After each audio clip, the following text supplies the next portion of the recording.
Bendiciones a todos, pero muy buenas tardes a todos los estudiantes de la Red de Intercesores Latinoamericanos. Mi nombre es Paula Santamaría de Porras y esta es una transmisión especial de nuestro curso Entendiendo mi Pacto con Yeshua, un curso poderosísimo, y hoy vamos a estar viendo el módulo número 2, este módulo que nos habla acerca del aspecto legal y vivencial del pacto que Yeshua ha hecho con nosotros. A todos nuestros estudiantes de Zoom les bendecimos grandemente, proclamamos cielos abiertos sobre ustedes, sobre su casa. Recuerden que las láminas, el video, el audio lo van a tener en su panel de estudio. Aquellas personas que están a través de YouTube van a poder ver esta transmisión por esta semana, por estos días, pero si usted desea ser parte de este entrenamiento que está despertando, ubicando, direccionando, formando, activando al pueblo del Señor en la verdad más poderosa que es el pacto con Yeshua, usted se puede inscribir yendo a redilglobal.org y buscando este curso Entendiendo el Pacto con Yeshua. Es muy importante porque hablamos en clases anteriores que no podemos vivir una relación estable con el Padre Celestial, disfrutar de nuestra identidad, de nuestro propósito, si no tenemos revelado el pacto que el Señor ha logrado para podernos hacer entrar al reino y establecer una relación con el Padre Celestial. Mi relación con el Padre no depende de mi obra, depende de la obra de Yeshua. Pero muchos hijos del Señor no tienen ni conocimiento, ni entendimiento, y menos aceptación de lo que el pacto de Yeshua ha logrado por nuestras vidas. Y en este curso estamos trabajando área por área para que nosotros podamos conocer todas estas verdades que nos hacen libre. Yeshua dijo: conoceréis la verdad y la verdad os hará libre, y eso es lo que estamos proclamando en esta hora. A los amigos todos a través de YouTube les recordamos que estamos haciendo este entrenamiento y a todos nuestros estudiantes en el marco de la gran convocatoria profética que Dios ha establecido, que se llama Shavuot, o la fiesta de la semana, o lo que conocemos en el mundo occidental como Pentecostés. Esta convocatoria que nos habla no solamente de la llenura del Espíritu del Señor, sino de la dimensión del entendimiento del pacto que el Señor ha hecho con nosotros. Es una convocatoria sumamente poderosa y estamos en el marco de ella el día 4 y 5 de junio de este año 2022. Vamos a estar celebrando esta convocatoria, y el Señor, antes de esta convocatoria, antes de que entremos, el Padre nos está preparando y dándonos todo el fundamento legal de su pacto con nosotros para que podamos entrar en el nivel de entendimiento que nos pueda llevar a vivir, a experimentar, a vivenciar lo que es el pacto de Yeshua con nuestras vidas. Muchas personas viven una vida enferma, en pobreza, llenos de temor, de miedo, de vergüenza delante del Señor, porque no tienen conocimiento del pacto tan glorioso que logró Yeshua sobre nuestras vidas. Y yo quiero hoy proclamar todos juntos, yo quiero que te unas a esta proclama que vamos a hacer en esta noche, que los cielos se abren sobre nuestras vidas y que hoy el Espíritu del Señor,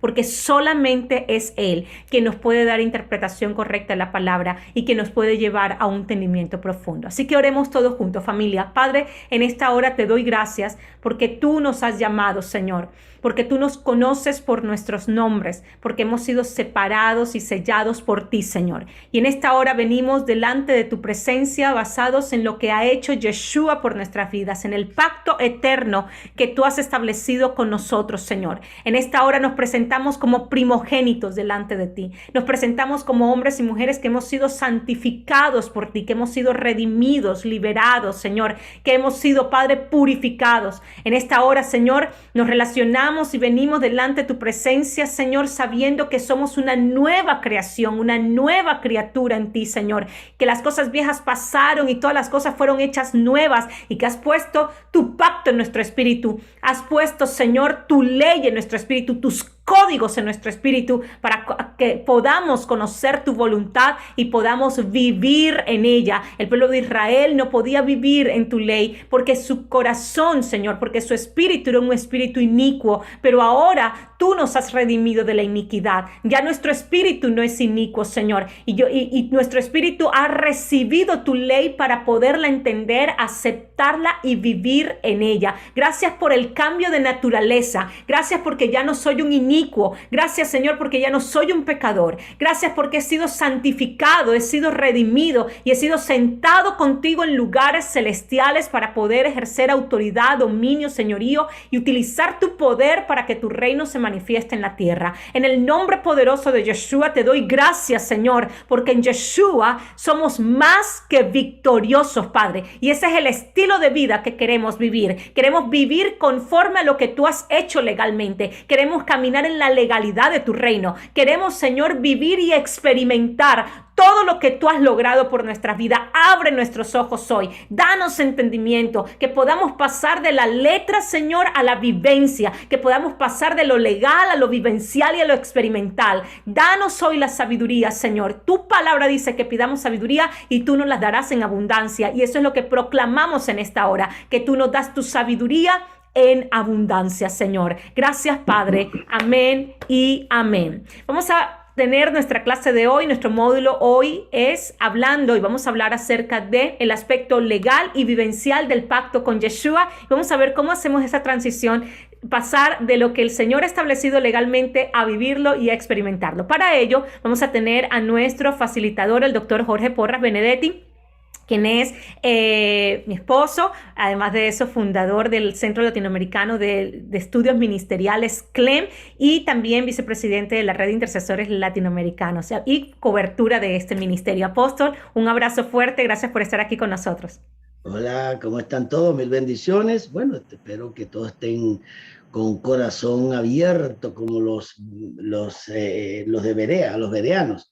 Dice que eran de una mente mucho más abierta que los tesalonicenses y por eso escuchaban con atención la palabra e investigaban día tras día lo que la Escritura decía, a ver si era verdad. Así que esta noche va a ser una noche muy especial. Vamos a continuar hablando del pacto. Usted sabe que una de las cosas que a mí me gusta mucho este tema, mucho, le dije a Paola, si quieres que lo enseñe completo lo enseño, si quieres que dé una clase la doy, porque este tema es hermoso, hermoso, hermoso. Además, es uno de los temas medulares para tener una vida profunda de comunión con el Señor, de la revelación bíblica, de entender quiénes somos, cómo vivir, cómo caminar. Hay que entender el tema del pacto. Si uno no entiende el tema de los pactos de Dios con el hombre, no puede realmente vivir una vida a la altura que debe vivir. Entonces, yo les voy a dar acá un breve resumen, especialmente como estamos hablando de pactos, ya dimos la primera clase, aquí les saqué un breve resumen que no lo voy a explicar pacto por parte porque no termino nunca, pero le voy a leer,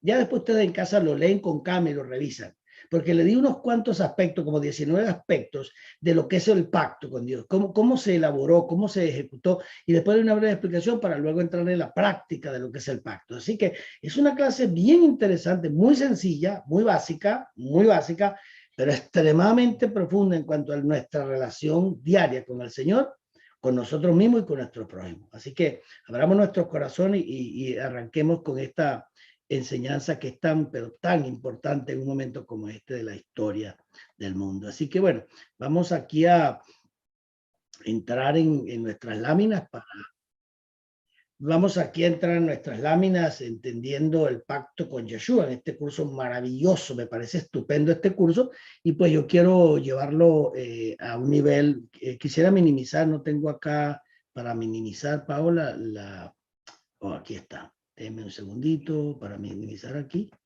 Ok, ya está listo, ya lo tengo acá, permítame un segundito nada más, agrandar un poquito esto para que, ay Dios.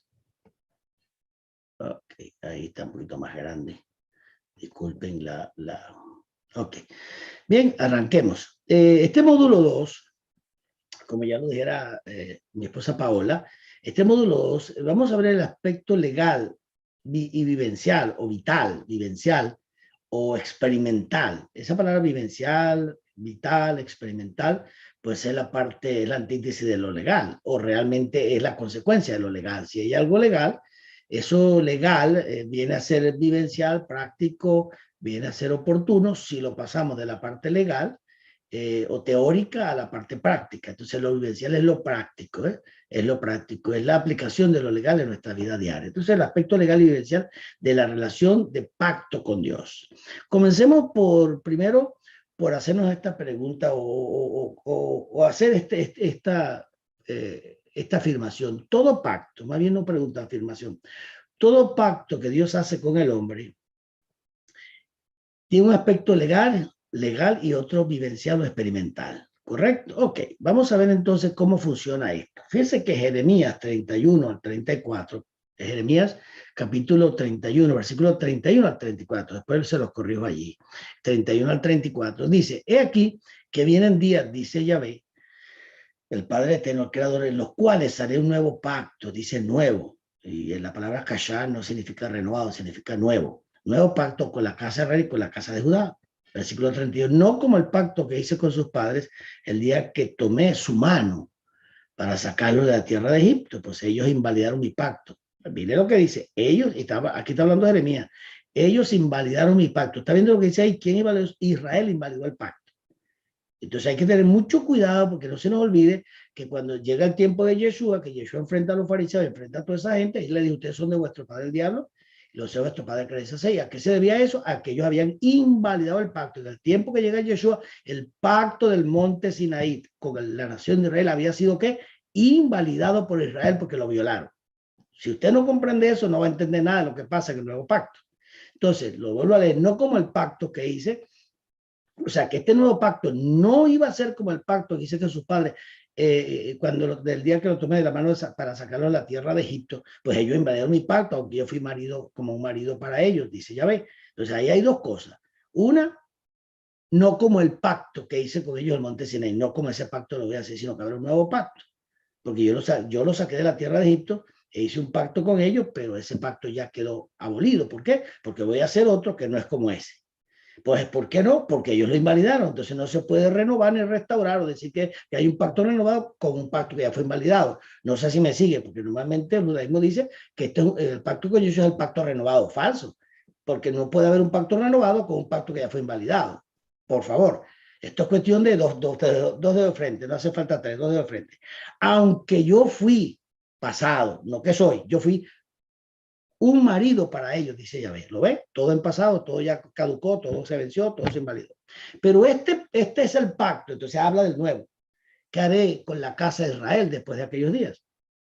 Dice Yahvé, daré mi ley en su mente. Fíjate que no en tablas, porque ya no hay más tablas, ya se invalidó. Daré mi ley en su mente y la escribiré en su corazón. ¿Quién tenía la ley en la mente y en el corazón? No era Moisés, ni era el pueblo de Israel, con el que se hizo pacto de monte Sinaí. ¿Quién tenía la ley en su mente y en su corazón? El único que la tuvo fue Adán. Cuando Dios lo crea, puso la ley primigenia, la Torah primigenia, la puso en el corazón y la mente de Adán. Cuando Adán comete iniquidad, eso se abolió, no tuvo más la ley de Dios en su corazón y en su mente. Y cuando hizo el pacto con Israel, tampoco lo puso en piedra, no lo puso en su mente ni en sus corazones. Y dice, yo seré a ellos por Dios y ellos me serán por pueblo, pero bajo el nuevo pacto, dice. Y no enseñará más cada cual a su prójimo y cada cual a su hermano, diciendo, conoce Yahvé, ¿verdad? Dice, conoce a Yahvé, porque todos me conocerán, desde el más pequeño de ellos hasta el más grande, dice Yahvé, porque perdonaré su maldad o redimiré su maldad y no me acordaré más de sus iniquidades, sería la palabra correcta allí. Ahí. Ese es el versículo de Jeremías 31, versículo 31 a 34. Grabes ese versículo, porque esos versículos le muestran a usted el error en que mucha gente que practica el judaísmo está. Esos 4 versículos acaban con el judaísmo completamente, con el pacto renovado, con que todavía la ley está activa, con que ese pacto es un pacto que todavía nosotros podemos entrar, los gentiles, nosotros nunca tuvimos ese pacto fue con la nación de Israel, no con nosotros. Entonces ahí está muy clara la cosa. Seguimos. El aspecto legal del pacto de Dios. Cuando hablamos del aspecto legal del pacto de Dios, estamos hablando, fíjese bien, de la parte jurídica que establece un pacto. Para nosotros entender esto y poder pasar de lo legal a lo vivencial o a lo experimental, debemos conocer unos cuantos aspectos de lo que es un pacto bíblicamente, muy rápido, someramente, sin explicar mucho, pero para que le quede allí para su estudio y para su investigación. El pacto entre Dios y su pueblo. 1. La palabra pacto o alianza procede etimológicamente del término hebreo beriz. Ya conoce la palabra pacto, beriz en hebreo, que también es alianza o pacto. 2. Y preste mucha atención. El sentido principal de este término beriz, que es pacto, es la idea de unión que se deriva del pacto. ¿Cuál es la idea? una unión que se deriva del pacto. Quiere decir que el pacto que Dios hace con el hombre es para unirnos con él, porque el hombre quedó separado, cometió iniquidad y se quedó separado. Separado. Ahora, con este pacto, él buscaba unir otra vez, unirse con su pueblo, con su creación, con el hombre. Tercero, por el pacto o alianza que se llama también, los pactantes, los que intervienen en el pacto, Dios y el hombre, vienen a ser una misma familia. Por eso nos llamamos la familia de Dios. Eso lo hace el pacto. Produciéndose una unión similar a la de aquellos que tienen los mismos vínculos de sangre o vínculos sanguíneos. Muy importante. O sea, que este pacto nos une tan fuertemente con el Padre a través de la sangre de Yeshua para ser uno solo con él. Este punto número 3 es crucial, determinante en lo que es el pacto. ¿Por qué la gente no entiende mucho lo del pacto? ¿Por qué la gente no disfruta lo del pacto? Porque no entiende estos principios. Este tercer principio, vuelvo a leerlo. Por el pacto o alianza que Dios hace en la Biblia, eso es bíblico, los pactantes, los que intervienen, Dios y el hombre, vienen a ser una misma familia. Vuelvo a repetir, produciéndose una unión similar, pero mucho más profunda y espiritual, a la de aquellos que tienen los mismos vínculos de sangre. O sea, usted y su mamá y usted y su papá y usted y su hermano, tienen un vínculo de sangre. Bueno, este pacto de sangre con Yeshua nos une mucho más profundamente que la unión que tenemos con nuestros padres o con nuestros hermanos. ¿Lo vio o no lo vio? Eso téngalo en cuenta en su relación con Dios. Cuarto, la Biblia, la palabra de Dios revela y registra ejemplos de dos tipos de pactos. Los realizados entre los hombres o alianzas humanas que se llaman, y los realizados entre Dios y su pueblo o pactos o alianzas divinas. Dos tipos de pactos hay en la Biblia. Los hombres con los hombres y los hombres con Dios, Dios con los hombres. Ok, quinto, los pactos humanos, cuando se realizaban en presencia de Dios o Yahvé, tenían un carácter sagrado. Presta atención, a veces no, pero a veces sí, cuando se hacía delante de Dios. Seguimos, punto 6. Los ritos que acompañaban la conclusión de estos pactos son significativos, porque se daban unos ritos para concluir el pacto, para decir cómo se tenía que hacer todo y dejar eso ya terminado. Pues se hacían unos pactos con una serie de ritos muy significativos. Por ejemplo, las partes podían prestar juramento. En el caso del pacto con Dios se hace un juramento, dice que Dios juró. Cuando estableció los sacerdotes, dice que no, a los sacerdotes del pacto del monte Sinaí no les dio juramento. En cambio, con Yeshua sí hizo juramento. Y mucha gente no sabe eso. Ahora, déjeme ver si le explico a quien me vea la cara un poquito. Escúcheme. Los sacerdotes que se establecieron a través del sacerdocio levítico fueron sin juramento, lo dice Hebreos 7. Pero el sacerdocio con Yeshua sí fue con juramento. ¿Cuál es la diferencia? Que cuando no tiene juramento, ese sacerdocio no tenía seguridad de continuidad, sino que podía romperse en cualquier momento porque lo hizo sin juramento. Fueron ordenados sin juramento los sacerdotes. ¿Se sigue? Pero el nuevo sacerdocio en Yeshua, según el orden de Melquisedec, sí tenía juramento. O sea, era inquebrantable, era inviolable, era inmortal y era eterno. ¿Vio la diferencia entre los dos sacerdocios?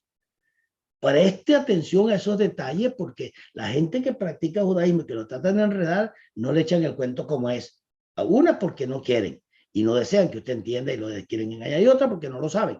Ellos mismos están engañados, los engañaron a ellos, ellos no saben nada de lo que conoce la Biblia, porque esta gente lo que hace es repetir todo lo que otros dicen y no investigan. Usted debe investigar lo que yo le digo, lo que le dicen los judíos, lo que le dice todo el mundo, investígalo.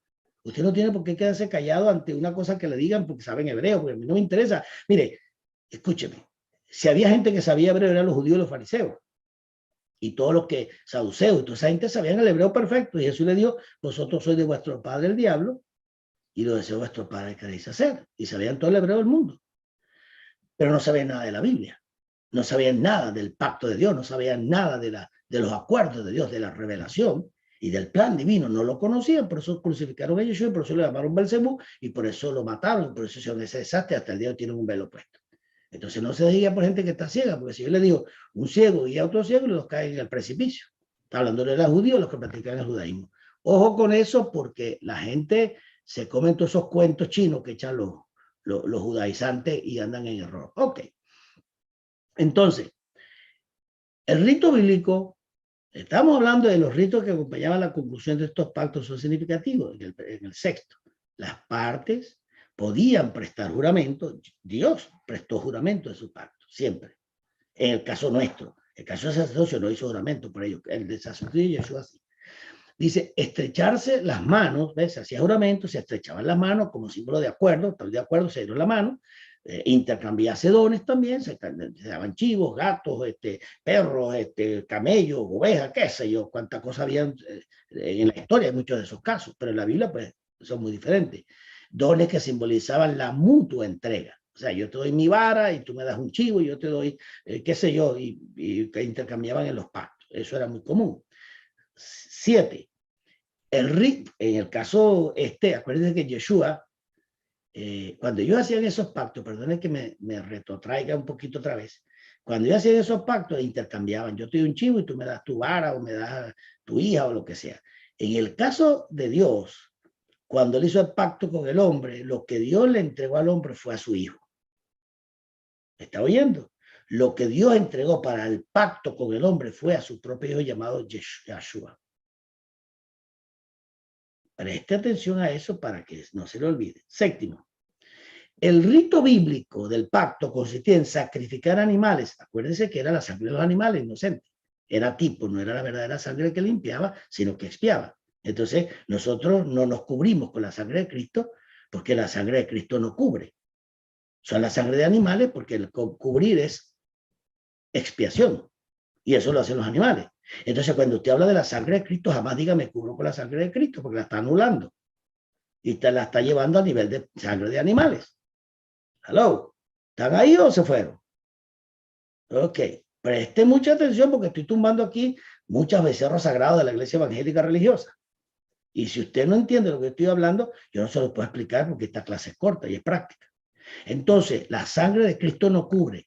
La sangre de Cristo es la sangre del pacto que vivifica y sella nuestra salvación eterna y nos convierte en primogénitos y nos hace hijos de Dios, y es un pacto inquebrantable, irrompible. Una vez que la sangre de Yeshua te limpia de toda iniquidad, eso no tiene vuelta atrás, porque no es sangre de animales ni es expiación, es un pacto de sangre con la sangre de Yeshua que no te limpia en ese sentido de la expiación, sino que te vivifica y te devuelve la vida eterna, porque la sangre de Yeshua no estaba contaminada con la iniquidad, era el antiofídico. Acuérdense que esa sangre recibió toda la iniquidad y de la iniquidad que le fue puesta en el Calvario hizo el proceso de antiveneno.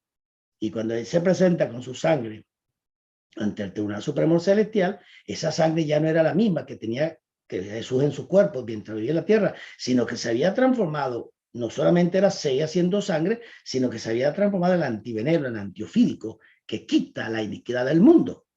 Y eso marca una diferencia total en hablar, la sangre de Cristo me cubre, la sangre de animales sí me cubre, la de Cristo me vivifica, es la sangre del pacto eterno, que no tiene vuelta atrás, ni se puede, no es reversible. La salvación a través de la sangre de Yeshua es irreversible e irrevocable.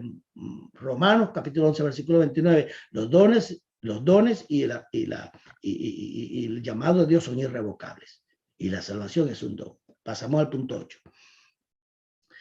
Pero el rito más corriente era el del banquete. El del banquete, sí. O se le olvidó lo que llaman Santa Cena, la cena que hizo el Señor. ¿Por qué? Porque antes de hacer ese pacto hizo una cena. Ya eso lo explico. Ya eso lo explico. Porque tuvo que hacer una comida y todo el mundo comió y después que comieron, entonces levantó la copa, ¿qué es eso? ¿Por qué banquete? Porque cuando se hace un pacto con Dios, siempre hay un banquete. Usted sabe que cuando vayamos al tribunal de Mashiach y vayamos a la boda del Cordero, una de las cosas que vamos a tener en la boda del Cordero es un banquete. Vamos a sellar la salvación eterna y vamos a cumplir una etapa eterna en ese banquete de ser la esposa de Yeshua, de ser la novia, la esposa y constituirnos en cuerpo de Cristo oficialmente para la eternidad. Y eso se celebra y se sella con un banquete. Y lo mismo que cualquier pacto que se hace, se hace en medio de un banquete donde la gente come, porque los pactos comunican vida, comunican entrega, comunican liga, unión. ¿Y qué más que celebrar cuando la familia se une y todos se ven y tienen años que no se veían? ¿Qué es lo que hacen? Todos a comer y hacen una tremenda comida. ¿Por qué? Porque la comida, el banquete trae unidad, integración. ¿Lo seguimos o no lo seguimos? Ok, muy bien. Seguimos acá porque no puedo alargarme mucho. El rito más corriente era el del banquete. Por compartir la mesa en un banquete, por ejemplo, en la última cena, la llama la última cena, ¿verdad? La de Yeshua con su discípulo, se establecía un vínculo inquebrantable entre los comensales. ¿Qué son los comensales? Los que comen. Esos son los comensales. No son comegenes, sino comensales, ni comilones, ni comelones. Es decir, son los comensales. Los que tú invitas a una cena se llaman comensales, los que van a comer. Entonces, es inquebrantable entre los comensales. Ahí estaba el Señor y sus discípulos. Esos comensales, que eran los discípulos del Señor, establecieron un vínculo de unidad inquebrantable allí en ese pacto. El que lo quebrantaba moría. Caso de Judas. ¿Yo? Ok, punto 9. Los pactos, me faltó la S, los pactos de Dios, cualquiera que haya sido un pacto de Dios en la Biblia, con el hombre, tienen su origen en el libro de Génesis, en la Biblia, con el pacto de Dios con Adán. Eso fue un pacto que hizo Dios con Adán. En actitud de Dios respecto al ser humano es de misericordia. La actitud, en la actitud de Dios, ahí faltó en la actitud de Dios respecto al ser humano. ¿Cuál es la actitud de Dios? Siempre los pactos es de misericordia y amistad. Todo pacto de Dios tiene el propósito de traer misericordia y amistad. Pese a que el hombre le desobedeciese, cuando hacía el pacto con el hombre, basta la presencia en un momento de un hombre justo como Noé, por ejemplo, para que Dios no lleve a la exterminación y aniquilación total de la creación y preserve del diluvio a Noé y a su arca, estableciéndose un segundo pacto. Preste atención a eso que escribí ahí, porque a veces la humanidad estaba toda extraviada, y consiguió un hombre que era justo delante de él. ¿Qué significa justo delante de él? Que no estaba contaminado con la simiente de la serpiente, que su sangre era todavía aquella sangre original que estuvo en Adán, que estaba en Set, y que vino 10 generaciones después a Noé, y de Noé vino 10 generaciones después a Abraham, y después de ahí pues, a Yeshua, para ser el Mesías. Por ahí le doy la idea. Entonces, esto es importantísimo lo que estoy diciendo ahí, porque cada vez que Dios va a hacer algo en la tierra, y lo va a ver en todo el Antiguo Testamento, en todo el Antiguo Pacto, Él siempre buscó un hombre justo. Mire eso, amigo Morra, cuando se habló con Abraham, y si hay 50 justos, Señor, la destruirá, y si hay 40, y si hay 35, y si hay 20, hasta que llegaron a uno. Y hasta que, bueno, no había nadie, pues salió huyéndolo de ahí y se incendió toda la ciudad. Quiere decir que cuando hay un hombre justo, Dios puede hacer pacto porque consigue con quién hacer un pacto, pero si no hay nadie, pues hay que exterminar las cosas. Preste atención a eso. Punto 10, hablando de pactos. Dios pasa de ser garante que garantiza, y Dios, pasa de ser garante del pacto a ser parte del mismo. Déjeme cerrar aquí. En todo pacto que Dios hizo, Él garantizaba el pacto. Con Adán lo garantizó. Con Noé lo garantizó. Pero fíjese que a medida que pasa el tiempo y se tropieza con Adán, ya cuando llega el tiempo de Génesis 12, usted no se da cuenta que ahora ya Dios se envolvió en el pacto y Él es parte ahora del pacto. Porque Él se compromete y da juramento de entregar a su Hijo y de Él envolverse como garante del pacto y parte del pacto para salvar al hombre. Mire la profundidad del pacto. Sí, levánteme la mano. ¿Sí está entendiendo lo que estoy hablando? Sí, ok. Yo quiero ver manos levantadas y quiero ver que usted entienda la profundidad de esto. No tengo tiempo para explicarlo porque la clase es corta. Dios pasa, punto 10, de ser garante del pacto a ser parte del mismo, cosa que no existía antes. Pero con Abraham se dio. Cuando lo mandó a matar a los animales, ¿se acuerda? Sacrifícamelo. las aves rapiñas venían a comerse los animales y Abraham los espantaba. Finalmente cayó una oscuridad, ¿se acuerdan? Que cayó una oscuridad sobre Abraham y el sitio de los animales. Y entonces se apareció, cayó Abraham en un sueño profundo y se quedó dormido. ¿Y qué pasó? Estaba dormido Abraham, símbolo de qué? De la muerte del hombre, de Adán. Y aparece un horno encendido, humeante, y aparece una antorcha encendida, un horno humeante y una antorcha encendida. ¿Quién es el horno humeante en la Biblia? En todos los pasajes de la Biblia, ¿quién es el horno humeante? Dios Padre. ¿Y quién es la antorcha encendida? Yeshua HaMashiach. Entonces, vemos a Abraham dormido allí en ese pasaje, vemos a los animales allí, vemos el horno humeante y vemos a Yeshua. Fíjense ustedes, ¿quiénes hicieron el pacto entre el Padre y el Hijo? ¿Y dónde estaba Abraham? Dormido. ¿Por qué estaba dormido? Porque el hombre no tuvo participación. ¿Por qué no tuvo participación? Porque Abraham dormido y en esa oscuridad representaba la caída del hombre y su muerte y no podía hacer más nada. El hombre solamente era el beneficiario. Dios era el testador, el que hacía el testamento. Y él hizo el testamento y el testador tiene que morir para que el testamento se active, que es lo que dice Hebreos capítulo 7, 8. Mientras el testador viva, el beneficiario, el benefactor, no recibe los bienes. Entonces, ¿quién era el testador en ese momento que Dios hace el pacto estando Abraham dormido? El testador era Dios. ¿Y quién era el beneficiario? Era Abraham, pero estaba dormido porque estaba muerto. Entonces ahí ves cómo Dios se encargó del pacto para traer salvación. No tiene nada que ver con el hombre no hizo nada. El hombre era el receptor del pacto, el beneficiario, el benefactor. O sea, Dios era el benefactor, el hombre era el beneficiario, perdón. Entonces, si usted no logra ver eso, usted siempre va a pensar que la salvación va a perder en cualquier momento. No, hermano, mira el cuadro de Abraham haciendo el pacto y lo va a haber dormido y Dios Padre, Dios Hijo son los que se envuelven en el pacto. O sea, que era un pacto ¿cómo? ¿Cómo era ese pacto para con el hombre? Era, en el momento que Dios hace el pacto con Abraham, ese pacto era condicional o incondicional. Si usted no sabe responder esa pregunta, usted se va a ver en un lío muy grande a la hora de su fe. ¿Por qué? Porque una cosa es un pacto condicional, como el del Monte Sinaí, y otra cosa es el pacto que Dios hizo a través de Yeshua. ¿Por qué el pacto del Monte Sinaí no puede ser un pacto renovado en el pacto de Yeshua? Porque el pacto del Monte Sinaí era un pacto condicionado y el pacto de Yeshua era un pacto incondicional. Entonces no tenía nada que ver un pacto con el otro. No podía ser. Esto era un pacto condicionado y una de las condiciones de ese pacto es que tenía fecha de caducidad, iba a ser abolido, iba a ser derogado, iba a ser anulado. Abolido, derogado, anulado. Entonces no podía tener continuidad ni podía renovarse porque era un pacto que estaba condicionado a la obra.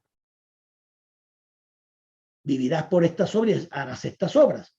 Y cuando Dios decía, vas a hacer todas estas obras en la ley, cuando la gente hacía las obras que tenía que hacer, en vez de contársele por gracia, se le contaba por salario, y gracia se le contaba como deuda. ¿Por qué? Porque la ley no daba créditos de nada.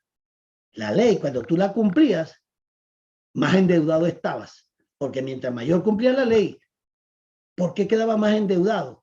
Y no bajo gracia, porque el cumplimiento de la ley lo que hacía era acumularte a ti tus obras de justicia, las cuales no agradaban a Dios, porque el hombre a través de la ley mosaica y de sus obras de justicia, Pablo dice, yo ahora acepté a Yeshua, recibí a Yeshua, pero antes yo tenía mi propia justicia, que era por la ley, dice Pablo, yo tenía mi propia justicia, las obras de la ley, y no me eran consideradas agradables a Dios porque eran mi propia justicia. Pero en Yeshua, ¿por qué soy salvo? Porque ahora no son las obras mías las que me dan mi justicia, sino es la obra de Yeshua quien me justifica. Entonces, todo el que está bajo la ley y cumple cumple las obras de la ley, ¿qué obtiene? Su propia justicia. Y el que obtiene su propia justicia haciendo las obras, ¿le podrá ser salvo? No, todo lo contrario, le he contado como deuda, no como salario. Capítulo 4 Romano, léalo, capítulo 4 Romano, para que entienda lo que le estoy hablando. Es muy importante que usted asimile todo esto, lo revise, porque esto lo aprendí yo en 45 años. Esto no lo aprendí de la noche a la mañana, ni nadie me lo enseñó. Tuve que estudiar, y cuando me cansé de estudiar, empecé a estudiar, y cuando me volví a cansar, seguí estudiando, hasta el día de hoy sigo estudiando y no me canso de estudiar. Así que esto no tiene break, esto no tiene, usted no puede decir, bueno, estoy cansado. ¿Estás cansado? Ahí te quedas estancado. Ahí tienes que seguir estudiando y estudiando hasta que recibas toda la revelación que necesitas. Bien, continuamos con nuestras láminas. Entonces, estamos ¿en dónde? En el 10. Dios pasa de ser garante del pacto, él es el garante del pacto, a ser parte del mismo pacto. Cuando él da un pacto, él es garante del pacto, él garantiza que ese pacto él lo va a cumplir. Pero ahora, en el pacto con Yeshua, no solamente es garante del pacto, sino ahora es parte también del mismo pacto, porque su propio hijo, Dios se encarna, y su propio hijo y él mismo, en la persona de su hijo, va a morir en el Calvario como el Hijo del Hombre. Imagínense usted qué clase de amor tiene Dios. No solamente era garante del pacto, sino que él mismo se envuelve para asegurarse que se cumpla. Por eso dejó a Abraham dormido, porque representaba a Adán muerto y sin ninguna actividad. Nada puede hacer para ser salvo. La salvación viene de Dios. Él decide si tú eres salvo o no. Ustedes no me escogieron a mí, yo los escogí a ustedes. Nadie viene al Padre, nadie viene a mí si el Padre no le trajere. Esta salvación de la que yo les hablo, le dijo a sus discípulos, es imposible para los hombres, pero es posible para Dios. Y el Señor añadía cada día los que debían ser salvos. Muestra la salvación que el hombre muerto no puede buscar a Dios. Es Dios quien busca al hombre y lo vivifica. O sea, no sé por dónde usted se va a meter para aclarar eso, o para negar eso más bien. En ningún lado, no hay salida. Él es soberano y la salvación es un acto de la prerrogativa divina 100%. No hay nada que el hombre pueda hacer para ser salvo, excepto que la gracia de Dios lo alcance y el Señor sea quien lo salve. De resto no hay salvación. Si no, estudie la soberanía de Dios y la autoridad del diplomado que está allí en la página web. Punto 11 del pacto. Pero el hombre vuelve a caer en la desobediencia. Después del pacto del monte Sinaí, el hombre vuelve a caer. Después de la caída de Adán, cayó y vino de Noé. Siguió cayendo. Se destruyó toda la raza humana, tuvo que hacer un pacto con Noé. Luego volvió el hombre a pervertirse y vino al monte Sinaí. Entonces, pero el hombre vuelve a caer en la desobediencia y retando a Dios, trata de construir una torre. Eso después de Noé. Trata de construir una torre, la torre de Babel, que llegue hasta el cielo. Dios castiga al hombre dispersándolo por su soberbia. Ya vamos, mire por dónde vamos. Adán, Noé, Babilonia, Torre de Babel, Nimrod. 10 generaciones después de Nimrod, ¿quién aparece? Aparece Abraham, porque las 10 generaciones son desde Noé hasta Abraham. 10 generaciones después, el Eterno establece un pacto con Abraham, oído, comprometiéndose a multiplicar su descendencia, de la que había de nacer ¿quién? El Redentor, el Mesías. Es en los lomos de Abraham vendría el Mesías. Entonces hace un pacto con Abraham. Vuelvo a repetir cómo fue el pacto con Abraham. Mató los animales, espantaba a los animales para que no se comieran los animales sacrificados, y cayó una oscuridad y Abraham quedó dormido y apareció el Dios Padre y Dios Hijo, hicieron el pacto y Abraham estaba dormido, indicando eso, que la participación del hombre en la salvación es nula, porque el hombre está muerto. Abraham no dormido en esa oscuridad significaba que estaba muerto, estaba representando a Adán, al hombre muerto. No tenía nada que hacer. Dios, por su gracia, rescata al hombre y lo salva. No porque el hombre buscó a Dios o porque el hombre quiere ser salvo. El hombre ni busca a Dios ni quiere ser salvo, porque está muerto. Un muerto no busca nada, está así, no tiene nada, no tiene vida, no tiene esperanza, no tiene nada, está muerto. Háblame de una persona que haya muerto. Dígame que está aspirando a una persona que ni siquiera está consciente. Así estaba el hombre. El hombre estaba en una inconsciencia eterna, aunque vivía y tenía un cuerpo y caminaba, pero su inconsciencia no tenía conciencia. No podía buscar a Dios, ni puede. Ese hombre que usted ve allá afuera en la calle, aunque usted lo ve que tiene vida y se mueve, su conciencia está muerta. Escúcheme, su conciencia está muerta porque Adán murió. Y ellos están todavía con la naturaleza de Adán. Su conciencia está muerta, no puede buscar a Dios. Es como Abraham cuando estaba tirado ahí en el piso y Dios hace el pacto con su propio hijo. ¿Cómo estaba Abraham? Dormido. ¿Sabía lo que está pasando? No. ¿Por qué? Porque el hombre con la conciencia en iniquidad está muerto. ¿Y cómo tú vas a decirme que tú buscaste a Dios? Si es que tú estás muerto, ¿cómo vas a buscar a Dios muerto? No me digas que tú estás buscando, que tú buscaste a Dios, porque tú estás muerto. Los muertos no buscan a Dios ni adoran a Dios. O es que no lo dijo Jesús. Deja que los muertos entierren a los muertos y tú ven y sígueme. ¿Y de qué muertos hablaba? De los muertos vivos y los muertos muertos. Deja que los muertos, no, Señor, deja que entierre a mi padre. Deja que los muertos entierren a los muertos. Los que están muertos espiritualmente entierran a los que están muertos físicamente, pero ambos estaban muertos. Entonces no me digas a mí tú que los vivos tienen como buscar a Dios, que tú buscaste a Dios porque tú estabas muerto y tú entierras a tus muertos. ¿Me sigue o no me sigue? No hay manera de que el hombre busque a Dios y pueda ser salvo porque está muerto. Después voy a hacer la pregunta si me la quiere hacer sobre esto. Si no la entendió, porque yo sé que no es fácil, pero creo que Dios te da revelación. Wow, esto está tremendo. Ahora, Torre de Babel lo dispersó, la soberbia.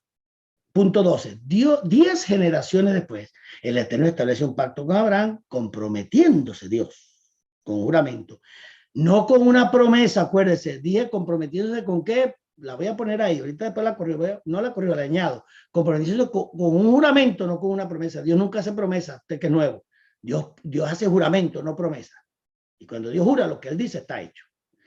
A multiplicar su descendencia de la que había de nacer el Redentor. Eso fue un juramento lo que hizo. 13. Desde ese momento, la historia del mundo gentil y de la nación de Israel, ¿por qué? Mundo gentil y la nación, porque Génesis 12 te habla del mundo gentil, porque Abraham era gentil y el mundo entero era gentil. No había Israel, no existía Israel. Vuelvo a decirlo, cuando Dios se le revela a Abraham en Ur de los Caldeos, le dice, leja, sal de tu tierra para ti, a la tierra que te mostraré. No existía Israel, y mientras no existía Israel, pues no vamos a hablar de Israel. ¿Qué fue lo que hizo Dios con Abraham? ¿Quién era Abraham? ¿Quién era, desde el punto de vista espiritual, quién era Abraham? Un incircunciso, como era Goliat. ¿Qué le dijo David a Goliat? Tú incircunciso, que le está diciendo, tú maldito, ¿por qué retas a los ejércitos de Dios? Un incircunciso es uno que estaba bajo maldición. ¿Cómo estaba Abraham? Sin circuncidarse. Era un pagano. Y Dios lo llama siendo pagano, como somos, todo el mundo es pagano. No existía Israel en ese momento. Y Dios llama a Abraham y le dice, vamos a hacer un pacto. Y ya vio usted lo que le acabo de decir del pacto. Se quedó dormido, puso los animales, hicieron el pacto. Yeshua y el padre hicieron el pacto. Y cuando Abraham despertó, ya el pacto estaba hecho. Cuando Abraham despertó, ya el pacto se había ejecutado. ¡Wow! ¿Y qué fue lo que hizo Abraham? Disfrutarlo. Despertó y el pacto estaba hecho. ¿Qué hizo Abraham? Dije, disfrutarlo. Entonces, ¿por qué usted se preocupa tanto que se va a perder? Usted despertó, disfrute lo que Dios le dio. Usted no hizo nada. Dios se lo dio por gracia. Entonces, ¿por qué se preocupa que va a perder una cosa que usted nunca se ganó, ni la logró, ni es por meritocracia? Fue algo que Dios le dio por gracia. Entonces, déjese de estar con ese cuento de que usted se va a perder todos los días.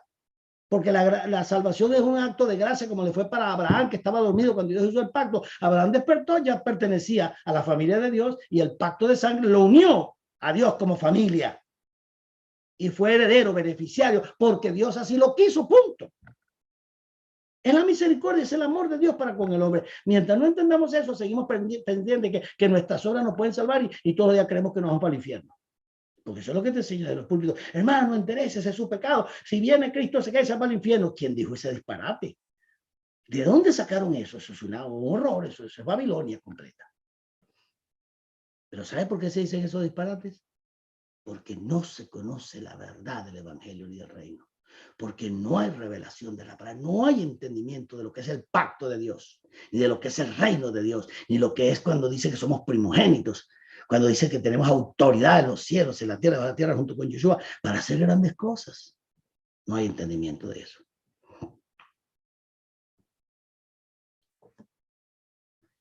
13. Desde ese momento, la historia del mundo gentil y la nación de Israel, mundo gentil y la nación de Israel, gentil porque Abraham era un gentil, era un pagano. Cuando Dios lo manda a circuncidarse, no existía Israel, no existía, existió 3, 4 capítulos después, aproximadamente 25, 30 años después fue que aparece Isaac. Porque en el momento que Abraham se circuncida tenía 75 años. En el momento que nace Isaac, Abraham tenía ¿cuánto? 100 años. Entonces había 25 años de diferencia. No existía Israel. Israel comienza a existir cuando nace Isaac. Comienza el proceso para que después naciera Jacob en la generación de Isaac, descendiente de Isaac. Y cuando nace Jacob, que viene a ser Israel, es cuando se establece la nación de Israel con Jacob, que se le cambió el nombre por Israel. ¿O estoy equivocado? Entonces 25 más lo que duró que naciera Israel, que naciera Jacob, todo lo que tuvo que pasar después de 100 años, bueno, pasaron 25, 30, 40 años hasta que Isaac se casa. Cuando Isaac se casa, pues pasaron varios años hasta que Jacob tiene tal, o sea, cuando nace Y Jacob son aproximadamente 70, 80 años después. Por lo menos una generación completa. Y es cuando nace Jacob, que más adelante, cuando ya tiene una edad avanzada, entonces que Dios le llama Israel. Y ahí nace la nación de Israel. Realmente como Israel, con ese nombre. Estamos hablando de 70, 80 años después de que Dios llama a Abraham. Entonces, ¿con quién está bregando Dios? Con un pagano, con un gentil, con un tipo que está bajo maldición, pero que venía por la línea de quién, de Noé, y era del linaje, de la sangre por donde vendría el Mesías. Por eso lo llama, por eso lo convoca y por eso hace pacto con él. ¿Ok? Entonces, en el momento que Abraham se circuncida, todo el mundo gentil, a través de Abraham, tiene una palabra profética, no una promesa de redención al mundo gentil con Abraham. Y cuando nace Isaac, entonces Dios le da una palabra a Israel, a una nación que saldría de los lomos de Abraham, a través de Isaac, a través de Jacob, a través de Isaac, Jacob y por ahí. Pero fíjese que antes que eso pasara 70, 80 años, pues pasó, antes de que eso pasara 70 años antes, 70, 80 años antes por lo menos, él había dado una palabra profética a quién, a Abraham, para el mundo gentil. Es por eso que Jesús en el Nuevo Testamento le dice a los fariseos, a los saduceos, le dice, los gentiles, los paganos, los publicanos, las prostitutas van delante de vosotros al reino de Dios. ¿Por qué? Porque sucedió en el tiempo de Abraham, que eso sucedió 70, 80 años antes de que naciera Israel. Entonces estaba primero la palabra profética al mundo gentil que el nacimiento de Israel y darle la promesa como nación. ¿O me equivoco? ¿O no conozco la historia? Entonces se creen los favoritos, se creen los primeros. No, la primera palabra profética que Dios dio a Abraham no fue para la nación de Israel, fue para el pueblo gentil, para los goín, para el mundo entero, porque no existía Israel. Grábese esa y no se lo olvide.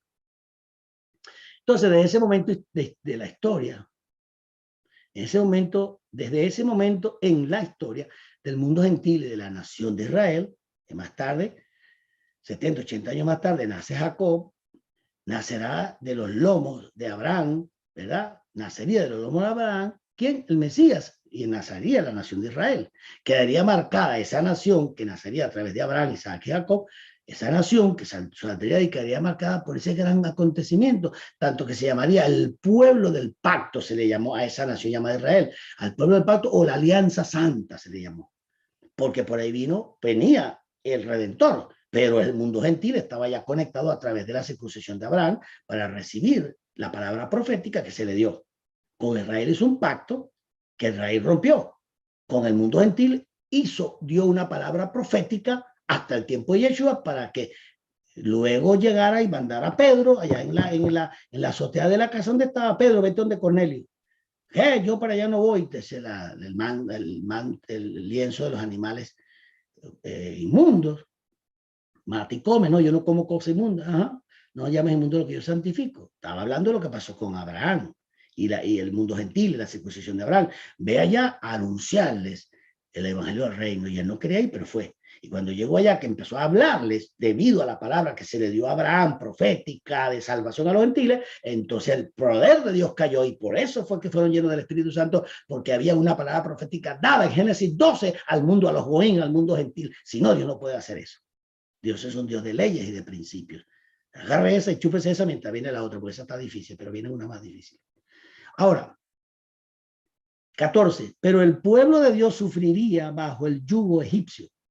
Y nuevamente Yahvé, de modo gratuito, saldrá a su encuentro y celebrará el pacto del monte Sinaí a través de Moisés, con un intermediario, que era Moisés. A él, a Moisés, se le revela sus planes de liberación de Israel, de Egipto, y su elección del pueblo de Israel como pueblo santo. Eso fue lo que sucedió en el monte Sinaí. En el Sinaí se mezclan el rito de la sangre y del banquete. Sí, en el Sinaí, sangre y banquete. ¿Por qué? Vamos a sacrificar animal y vamos a comer. Todos los ejemplos de la Biblia son así. Se hace el pacto y todo el mundo a comer. Una vez concluido el pacto, queda escrito en las tablas de la ley que se guardan en el templo como lugar sagrado de encuentro de Dios con su pueblo. Por eso es que es el templo para ellos el lugar sagrado, por causa de las tablas y del banquete y de la comida y del pacto que hicieron.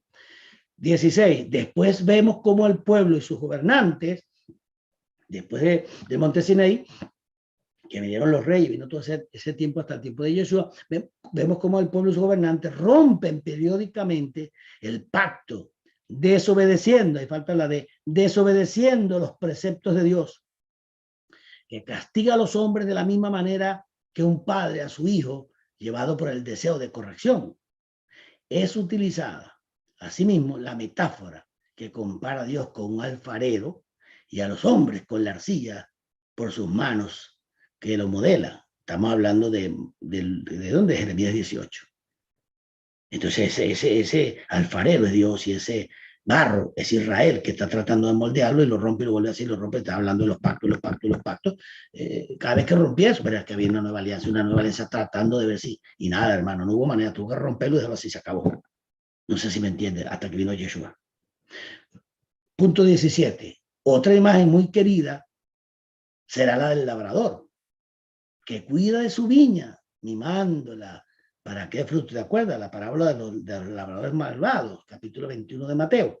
¿Quiénes son los labradores malvados? Israel. ¿Y qué le dijo Dios a Israel en ese momento, Yeshua, cuando le dio la parábola de los labradores malvados? ¿Qué le dijo Yeshua?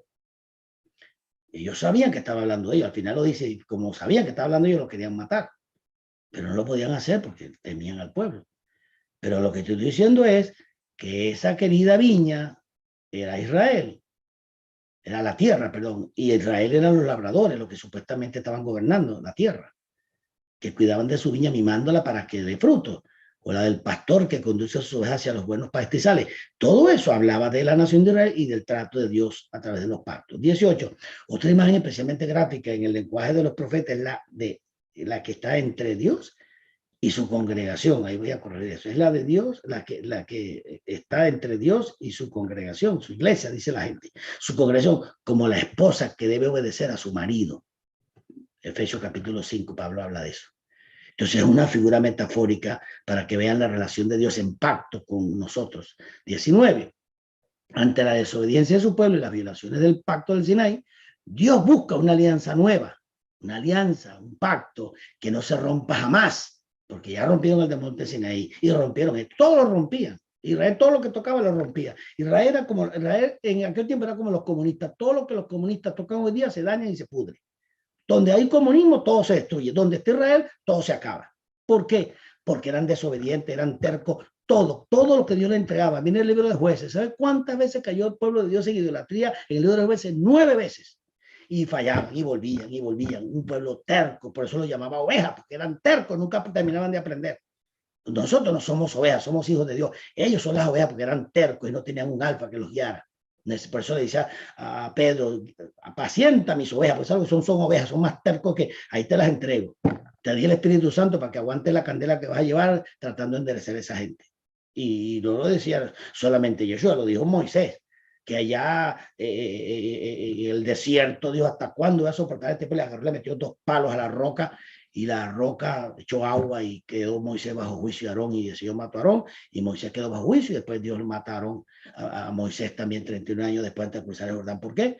Por la ira que tuvo Moisés contra ese pueblo tan terco y desobediente que es Israel.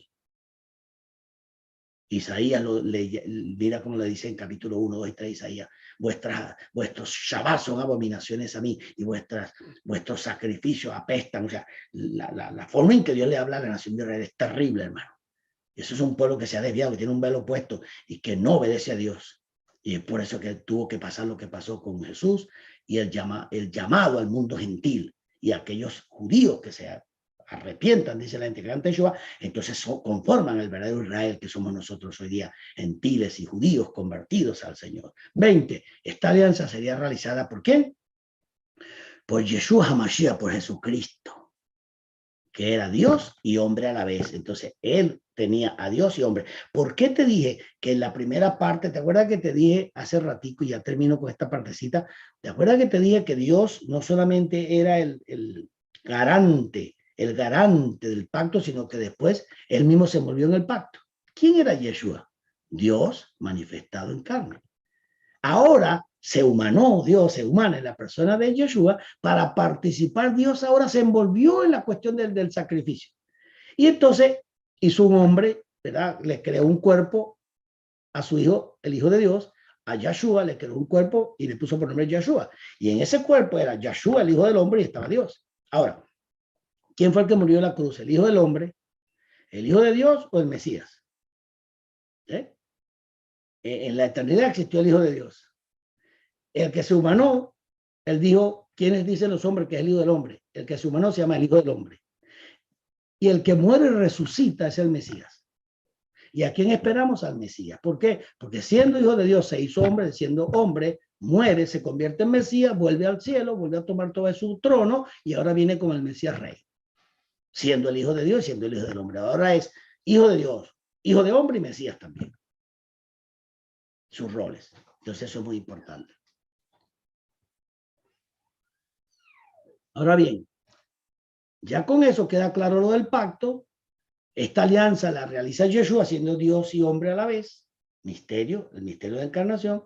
El Hijo de Dios que se hará hombre, ¿verdad? Se haría hombre en el pasado para redimirnos definitivamente de la iniquidad mediante su muerte en el madero. Él sería luz de las naciones para la salvación, para que la salvación llegue a todos los confines de la tierra y restablecería su reino de nuevo sobre toda la tierra. Eso es lo que yo quería que usted hoy escuchara sobre los pactos. No sé si Paola quiere hacer un break aquí, Paola. No sé si quiere hacer un break aquí de 10 minutos o continúo con la enseñanza. ¿Termino? Ok. Ok, entonces aquí tenemos ahora la parte legal del pacto de Dios. ¿Cuál es la parte legal? Ahora entendiendo eso, mire eso. ¿Qué es la parte legal? Son los estatutos, cláusulas y condiciones legales que hacen que un pacto exista y pueda cumplir su propósito. Segundo, ¿qué es la parte legal? Es todo lo que Dios ha jurado. Fíjate que no dice prometido. Nunca aparece la palabra prometido, ni nunca me la va a ver a mí. Decirlo, me la puedo decir porque me equivoco, pero no porque sea correcta. Es todo lo que Dios ha jurado, es la parte legal. Proclamado o decretado para que el pacto se lleve a cabo y sea sostenido. No use la palabra prometer porque Dios no promete nada. Dios jura, Dios decreta, Dios proclama, Dios no promete. Tercero, la parte legal del pacto es la parte en la que Dios se compromete, el compromiso de Dios, legalmente con el hombre para cumplir el propósito de su pacto. Cuarto, la parte legal del pacto es todo lo que Yahshua hizo, logró para obtener legalmente la redención del hombre y satisfacer todas las demandas del Padre que se demandaban en el trono supremo celestial. Eso está claro. Ok. Entonces, Yahshua cumplió todo el aspecto legal para la redención del hombre. Todo el aspecto legal lo cumplió. Pero ¿qué sucede? Dice, y también, dice Hebreos 8:6, dijo, pero ahora tanto mejor ministerio es el suyo. ¿Cuál? El ministerio de Yeshua, mejor que quién, que el ministerio de Moisés. ¿Lo está entendiendo según el contexto? Y también dijo, pero ahora tanto mejor ministerio es el suyo. ¿Con quién lo está comparando? Con el ministerio de Moisés, que fue el mediador del pacto anterior. El mediador del pacto Monte Sinai, ¿quién fue? Moisés. El mediador del nuevo pacto, ¿quién es? Yeshua. Ok. Y también dijo, pero ahora tanto mejor ministerio es el suyo. ¿Mejor que quién? Que el de Moisés. ¿Cuánto es mediador? ¿Quién? Yeshua, de un mejor pacto. Yeshua es el mediador de un mejor pacto establecido sobre mejores juramentos, no promesas. Juramentos. Corrija eso. Ahora, el aspecto vivencial y experimental del pacto de Dios o con Dios. ¿Cuál es la parte vivencial y experimental del pacto? Es la parte que le corresponde vivir a los beneficiarios del pacto. Tú estás viviendo todo lo que te corresponde vivir como beneficiario, porque cuando tú eres un beneficiario y te dan una casa y te dan un carro y te dan un dinero y te dan todo y te entregan todo, te firman y te entregan todo, pues tú vas a disfrutar ese carro, vivir esa casa y vivir la vida bien. Pero lamentablemente el pueblo que debe disfrutar ese pacto está sometido a un yugo de religiosidad y de tortura, aún por los mismos líderes, porque a veces ni son ministros, son líderes que no tienen nada que ver con el evangelio, sino que se apoderan de la palabra, se apoderan de la gente, la manipulan, la controlan, la someten, y todo es un terror y todo es un miedo y te vas a ir para el infierno. Entonces estamos bajo un yugo de esclavitud. Pedro decía, vamos a ponerle a los gentiles un yugo de esclavitud que nuestros padres pudieron llevar, para que guarden la ley mosaica. No, ya eso se acabó. Vamos a darle la libertad porque Dios los libertó. ¿Cómo vamos a someter nosotros a ese yugo de la ley? Pero entonces mucha gente está sometida a un yugo, que es el yugo de la religión, de los dogmas, de las tradiciones, de todo este montón de cosas que usted sabe que están pasando y que la gente las quiere negar, pero no se puede negar. Entonces, La parte vivencial es la parte que corresponde a vivir a los, que le corresponde vivir a los beneficiarios del pacto. La pregunta vuelvo a hacerla. ¿Usted está viviendo como beneficiario? ¿Está viviendo como beneficiario lo que le corresponde de ese pacto? ¿O vive enfermo, atado, sin dinero, sin nada, trabajando 20, 40 horas en un trabajo por ahí, matando pollo en un matadero para poder sobrevivir? ¿Dónde está el reino? ¿Dónde está la provisión de Dios? ¿Por qué no la hay? Porque Dios no cumplió, porque Dios quebranta el pacto, porque Dios se olvidó, no, porque nosotros nos olvidamos del pacto, no entendemos el evangelio. Y el evangelio que nos vendieron es un evangelio chimbo, hermano. Un evangelio chimbo. En Venezuela decía algo chimbo, algo que chino, ese producto es chino. Chino significa chimbo. Que esos productos baratos chinos que sacan por ahí, y usted lo compra y vale 3 centavos y eso dura nada. Bueno, chimbo viene de chino. Entonces, nosotros nos vendieron en muchos casos un evangelio chimbo, un evangelio que no tiene nada que ver con el evangelio de la Biblia. El evangelio de la Biblia es el evangelio del reino, no es el evangelio de un sistema eclesiástico. No, no, las buenas nuevas no son el sistema eclesiástico, las buenas nuevas es el reino de Dios, que nos hace hijos, que nos hace sanos, que nos hace establecidos, que nos da poder, autoridad, señorío, nos hace primogénitos, nos hace vivir en la abundancia de Dios y en la verdad de la Escritura. Ese es el evangelio del reino, no el evangelio sistemático de la teología sistemática religiosa que tenemos por ahí. Bien, lo segundo es que el aspecto vivencial es la vivencia o disfrute de todo el aspecto legal logrado por el Mesías. ¿Logrado por quién? Por el Mesías. Ahí lo vamos a correr, no se preocupe. Por el Mesías. Es la vivencia o disfrute de todo el aspecto legal logrado por el Mesías. Si usted no está disfrutando nada de eso, es porque usted no conoce la ley. Es como que usted viviera aquí en los Estados Unidos ciudadano y usted tiene un montón de derechos. Si quedó sin trabajo, puede solicitar que le den dinero porque está sin trabajo, lo ayuden, le dan cupón, le dan comida. Entonces, pero como usted no conoce sus beneficios, usted se muere de hambre, no sabiendo que el gobierno tiene provisión para usted que está sin trabajo. Entonces, usted no disfruta de ningún beneficio porque usted no, es ignorante, no conoce la ley. Pero quienes la conocen se valen de ella y disfrutan. Y, bueno, el pueblo de Dios no conoce la verdadera ley de Dios, este nuevo pacto, y por eso pasa tanto trabajo, tanta hambre y tanta miseria, y se somete a yugo de hombre que no son pruebas de Dios, son pruebas de hombre, se someten a pruebas y yugos del diablo, que no son pruebas de Dios, son pruebas del diablo, porque las verdaderas pruebas de Dios son para promoción, no para vejación, ni para tortura, ni para someterte a la esclavitud, ni nada de eso. Son los hombres y el diablo que nos ponen a tener temores y miedos a todas estas cosas porque nos dominan, nos controlan.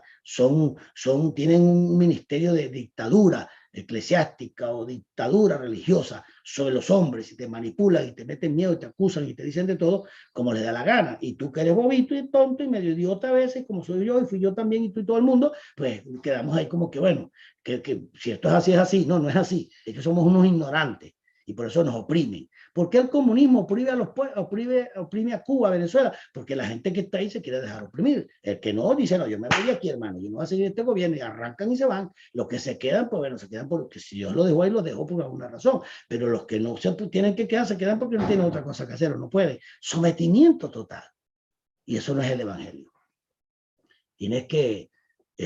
Tú tienes en ese pacto la vivencia y disfrute todo el aspecto legal logrado por el Mesías para ti, nada, que nadie te lo quite. Tercero, es la acción, eso de experimental, vivencial. ¿Qué es? ¿Qué hago con eso legal que yo sé que ya Jesús hizo por mí, pagó el precio, se sentó en lugares celestiales, me redimió, me salvó, me dio vida, me dio autoridad, poder? Ajá, ¿qué hago con eso? Bueno, eso no está en las iglesias, eso no está por ahí en ninguna parte, no sé dónde anda eso. Esa acción que se toma en base al aspecto legal para vivir a plenitud del pacto no se conoce, porque nadie la enseña. Todo es una prueba, hasta que ora, hermano, y cuando el Señor venga, bueno, que te lleve para el cielo. Entonces, cuando estés en el cielo, es que nosotros nunca vamos para el cielo a estar en el cielo. Nos vamos para el cielo al tribunal de Cristo y a la boda del Cordero, pero después venimos a la tierra y más nunca subimos, porque el cielo es el lugar de Dios y es donde está el trono de Dios. La tierra es para los hombres. Heredaremos la tierra, dice la Escritura. Habrá cielo nuevo, tierra nueva. Y la nueva Jerusalén descenderá a la tierra y el cielo gobernará la tierra por la eternidad. Y nosotros tenemos el nuevo cielo, la nueva tierra. No hay paraíso. Eso es una falsa doctrina. Eso de que, bueno, hermano, no se preocupe que usted se va para el cielo eternamente. ¿Dónde está eso que vamos para el cielo eternamente? ¿Qué doctrina es esa, hermano? Eso es musulmán. Eso es islamismo.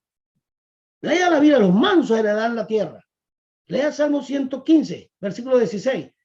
Los cielos de los cielos le pertenecen a Dios y la tierra fue creada para los hombres. O sea, que yo no sé Biblia o es que no conozco la Escritura. Sálgase de ese cuento religioso que han echado los católicos y muchos evangélicos. ¿Cómo pasar de lo legal a lo vivencial? ¿Cómo puedes pasar?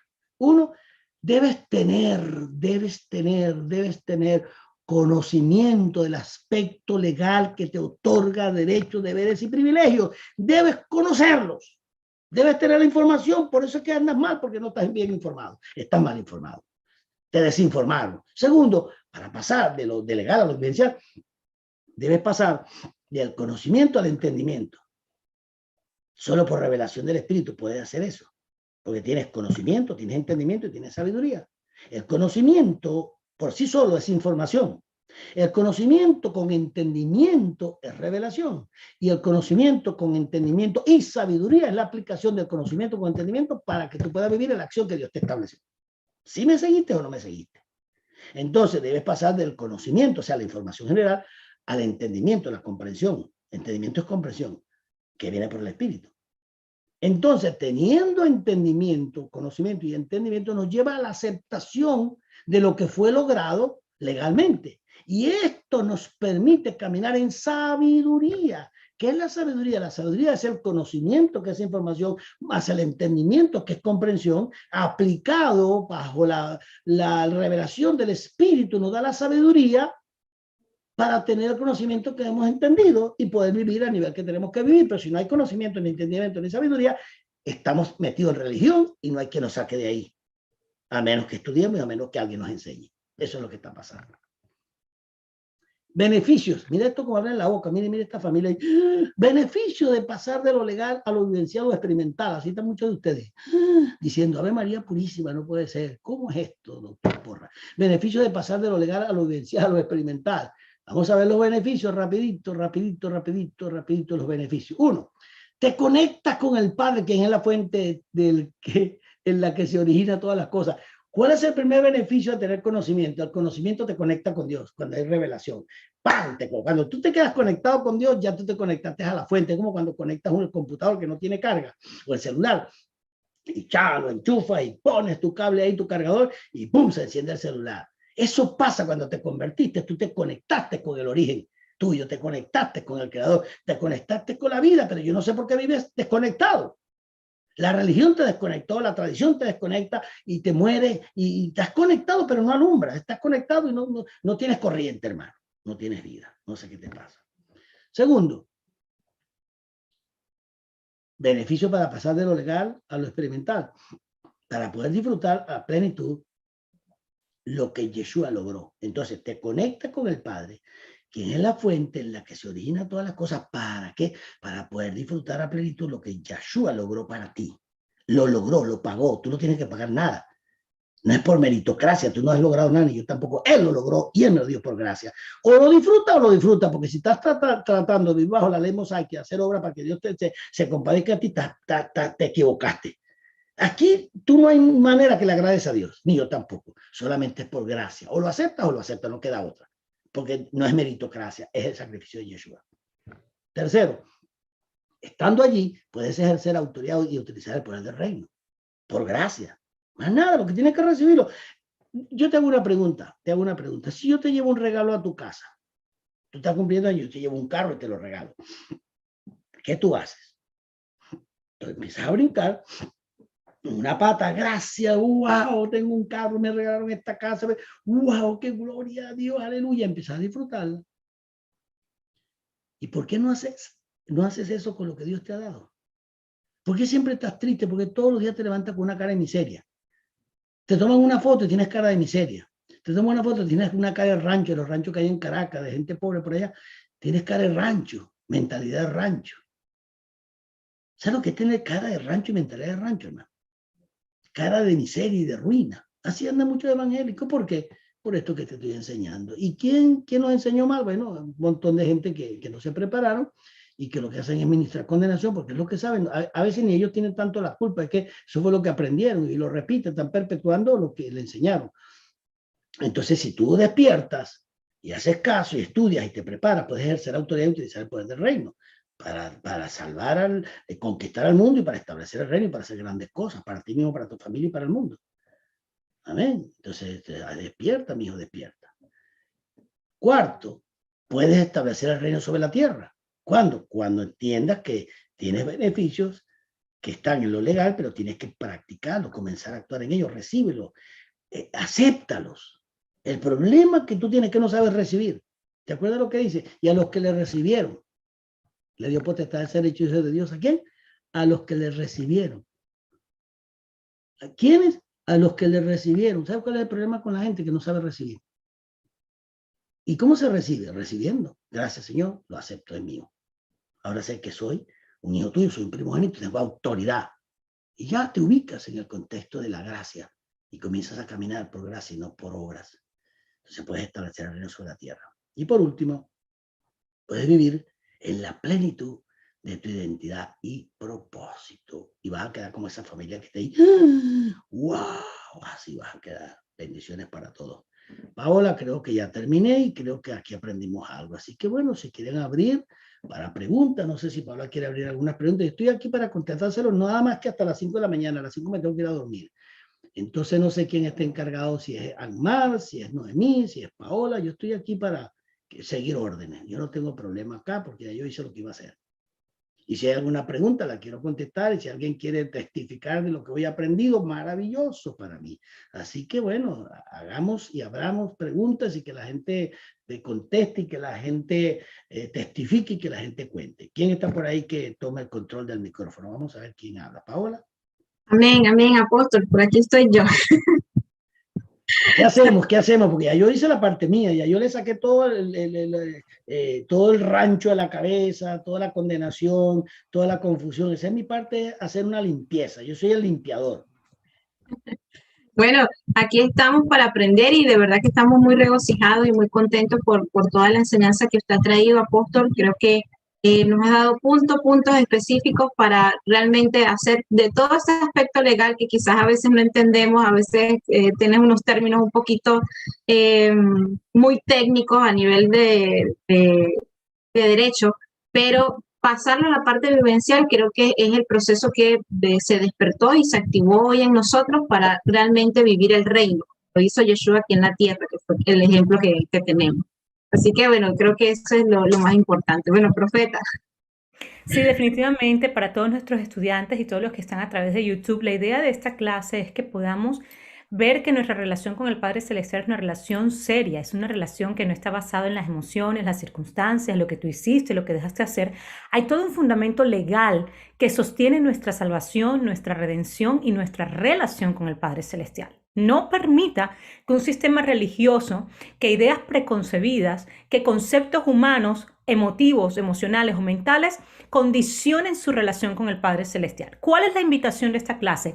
Investigue, escudriñe, vaya a las Escrituras. ¿Qué sustenta mi relación con el Padre? ¿Cómo puede esta ser sustentada? Entonces, cuando tú tienes un fundamento legal, entonces tú puedes accionar en base a ese documento legal que tenemos, saber interpretarlo, saber vivirlo, saber sacarle todo el provecho que el Señor ha puesto ahí. Hay hijos del Padre Celestial que no saben sacar provecho a la herencia que le han dado porque no la conocen. Nuestro desconocimiento del aspecto legal va a hacer que caminemos en ruina, en pobreza, que tengamos una relación con el Padre Celestial completamente frágil y que no disfrutemos de nuestra identidad, de nuestro propósito, del poder, de la autoridad, de los dones y de todo lo que el Señor nos ha entregado. Entonces creo que la clase de hoy es fundamental, creo que nos ha abierto muchísimo los ojos, creo que esta clase tiene que repasarla, pero sobre todo que despierten usted como intercesor profético la necesidad de la indagación. Es como cuando usted va a estar en un país y usted tiene que leer la constitución de ese país para que usted conozca sus deberes, sus derechos, sus privilegios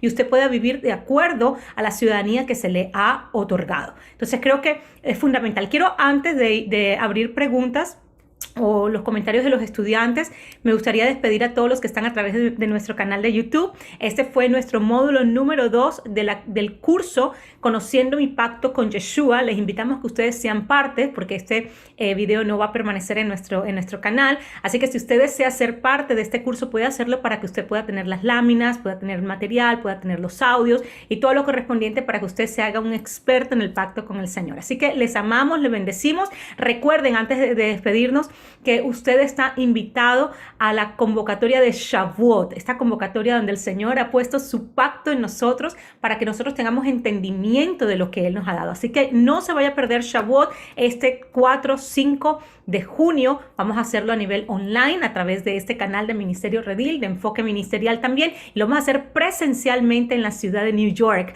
Así que usted está invitado, no se lo vaya a perder y puede ir a redilglobal.org para registrarse gratuitamente y para que usted tenga todos los beneficios del registro. Les amamos, les bendecimos y nos despedimos de todos los agentes de YouTube. Bendiciones.